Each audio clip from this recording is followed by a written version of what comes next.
စီးကျိုသွေးတို့ကိုဘေးထွက်ဆိုးကျိုးမရှိဘဲနဲ့တဘာဝအတိုင်းထိန်းချုပ်ချင်ပါသလားမင်္ဂလာပါရှင်ဒီနေ့မှာတော့ပိန်းကထုတ်ထားတဲ့မူရင်းကဒန်းသလွန်ရွက်စီနဲ့ပတ်သက်ပြီးတော့ပြပြပေးမှာပဲဖြစ်ပါတယ်ဒီဗီဒီယိုလေးမှာအပိုင်းနှစ်ပိုင်းပါမှာဖြစ်ပြီးတော့မှပထမတစ်ပိုင်းကကြတော့မူရင်းကဒန်းသလွန်ရွက်စီကိုတောက်မယ်ဆိုရင်ရရှိနိုင်တဲ့ကျန်းမာရေးအကျိုးကျေးဇူး၃ချက်နဲ့ဒုတိယတစ်ပိုင်းကတော့လူတွေက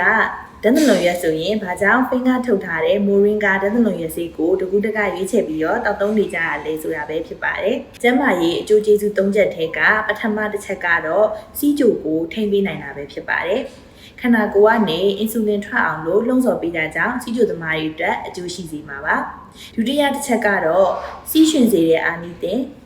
သွေးဖိအားကိုကျစေတဲ့အာနိသင်အပြင်သွေးတွင်းအဆီဓာတ်တွေကိုပါကျဆင်းစေတဲ့အာနိသင်ရှိတာကြောင့်သွေးတို့ထိန်းပေးတဲ့နေရာမှာပါမိုရင်းကအထောက်ပံ့ပြုပေးပါတယ်ရှင်။နောက်ဆုံးတစ်ချက်ကတော့သူစီမှာဗိုက်တာမင် A,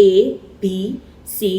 ကယ်လ်ဆီယမ်, ပရိုတိန်း, ဖော့စဖရပ်စ်ဒါတွေအပြင် folic acid, iron ဓာတ်တွေပါကျွဲဝါတာကြောင့်အာဟာရဖြည့်စွက်စာအနေနဲ့ပါအသုံးပြုလို့ရပါတယ်။ဒါနဲ့မကသေးပါဘူးသူစီမှာခန္ဓာကိုယ်အတွက်လိုအပ်တဲ့အမိုင်နိုအက်ဆစ်10မျိုးထိတောင်ပါတာဆိုတော့အာဟာရဓာတ်နေရာမှာတော့ထူးခြားပြီးတော့ပြောစရာမလိုတော့ဘူးထင်ပါတယ်။အဓိကကျတဲ့နောက်ဆုံးအပိုင်းကတော့ဒန်းသလွန်ရွက်ဆိုရင်လူတွေက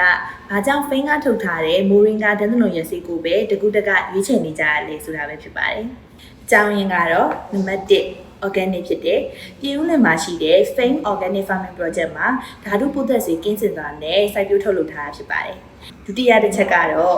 GMP အတိအမှတ်ပြုလက်မှတ်ရရှိထားတဲ့ Fame Pharmaceutical ဆေးဝါးစက်ရုံမှာစနစ်တကျထုတ်လုပ်ထားတာပဲဖြစ်ပါတယ်။ပို့ပြီးတော့မှကောင်းတဲ့တစ်ချက်ကကြတော့စီးတောင်ပုံစံလေးတွေနဲ့တောက်သုံးရလွယ်ကူအောင်ထုတ်လုပ်ထားတာကြောင့်မို့လို့အားလုံးတတောင့်တတနဲ့တောက်သုံးနိုင်ပါတယ်ရှင်။ဒါကြောင့်